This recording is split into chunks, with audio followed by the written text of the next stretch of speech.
Today we're on a trek to Appomattox, Virginia, the famous site at the courthouse where General Lee surrendered to General Grant to end the Civil War. So we're going to see what sites we can see around here, but definitely the courthouse.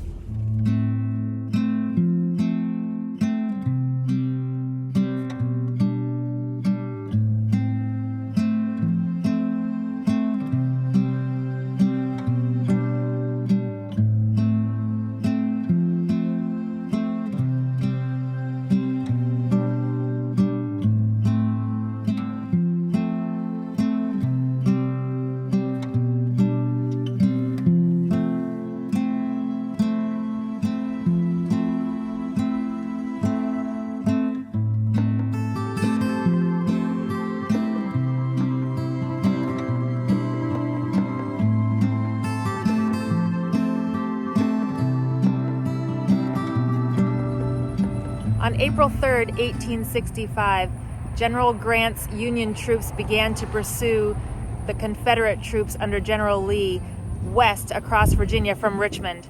And on April 8th, the Union troops crossed this field behind me, pursuing Lee's troops all the way to Appomattox, where General Lee and General Grant had their headquarters. The next day, on April 9th, Lee finally surrendered and ended the Civil War.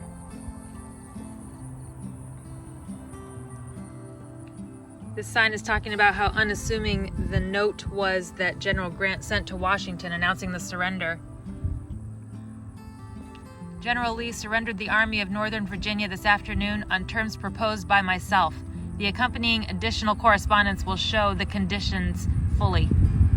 General Grant.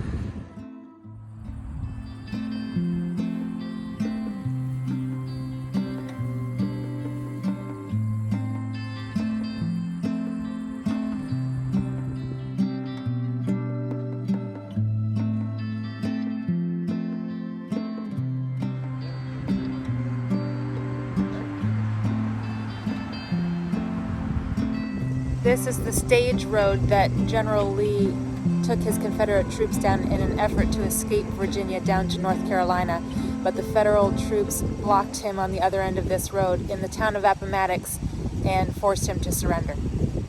We're here at the Appomattox Court House historical village site that still has all the original buildings where the surrender happened. Here's the end of the stage road that Lee came down that we were looking at before. Right here into the village.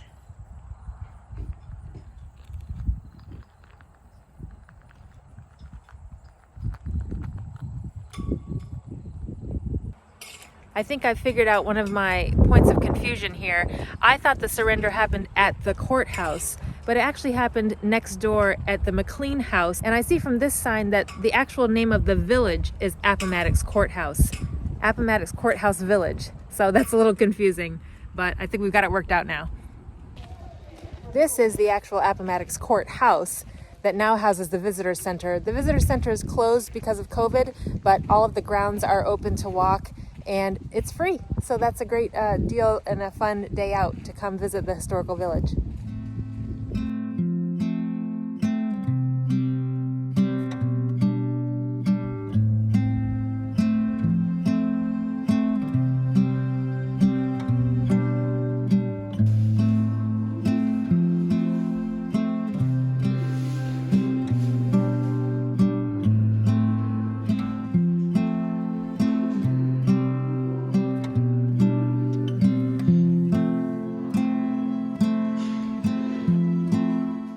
Tell you something about those old days.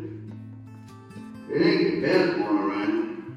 No heat in the winter, no out in the summer. This building is the Village Tavern.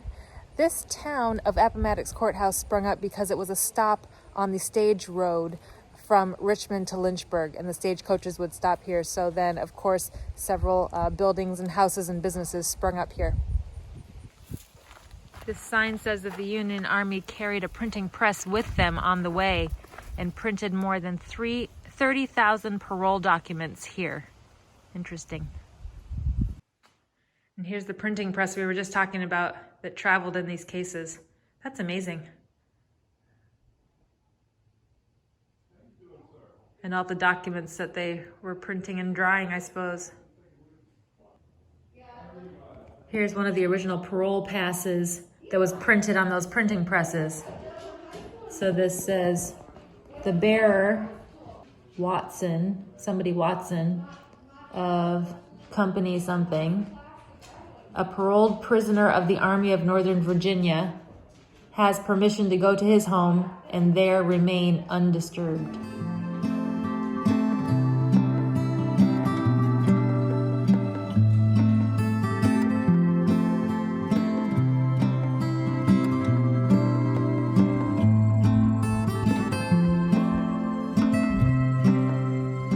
This is the McLean House where the actual surrender happened, I believe inside in the parlor.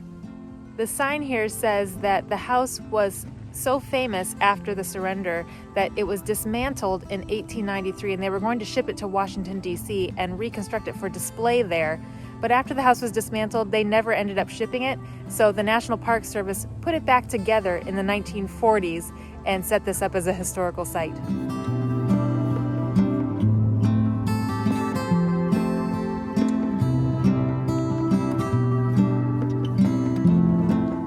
This is the parlor where the actual surrender took place. The tour guide tells me that the original pieces in here are the two vases on the mantle and also this horsehair couch in the corner, and everything else is a reproduction.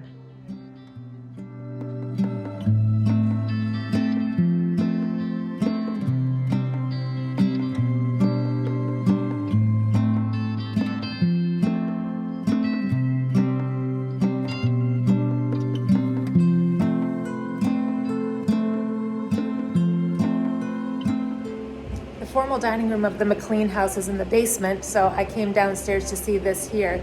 The tour guide upstairs was saying that the surrender that happened here, even though it's technically known as the end of the war, this was only the surrender of 30,000 of the over 100,000 Confederate troops led by General Lee.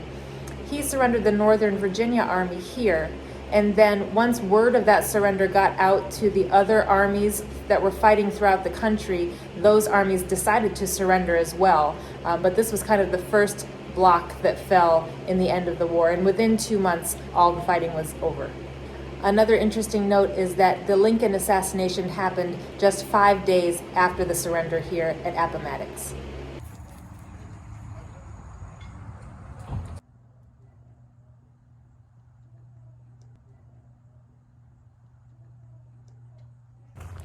We love doing these kind of historic villages. It's always so interesting, and we love history. I love especially American history. Virginia and New England are prime spots for American history.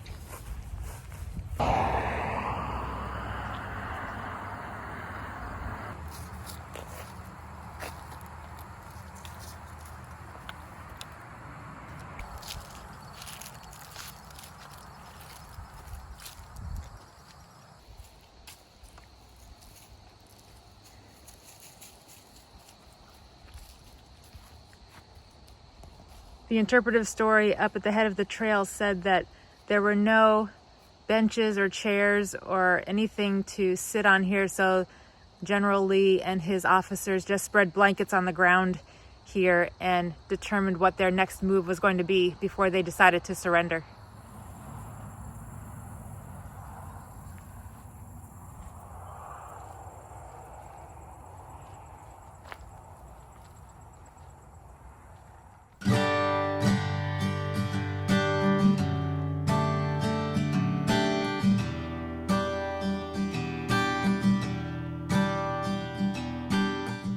When we come to new cities that we haven't been to before, I love to find where the historical district is and drive or walk around. There's always some pretty houses and nice architecture and a good historic feel for the origins of the city.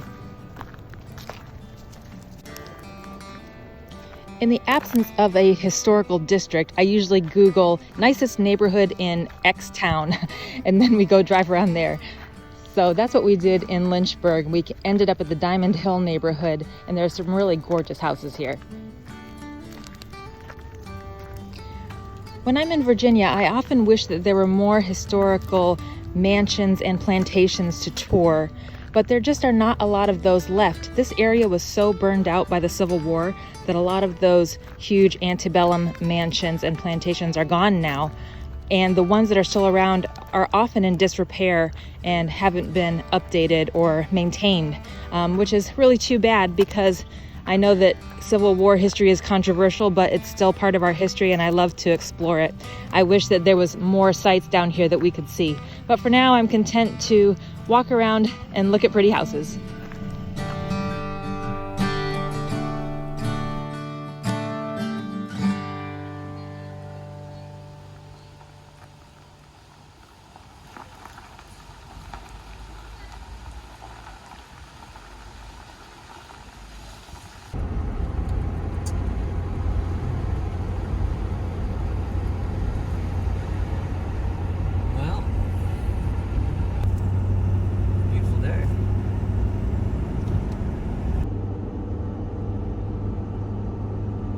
Yeah, the rig feels good behind me with where the airbag is at. I think we got that figured out a little better now. Not so bouncy now. Well, it's in between. You don't want it so bouncy that it just kind of keeps going. You don't want it with not enough air that it's just, kind of grinding and hard. So it feels smoothed out. So I like it.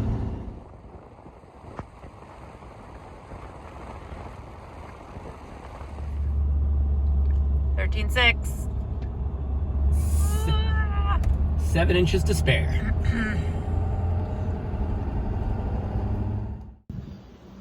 We're heading out to Tennessee, so we'll see you there next time.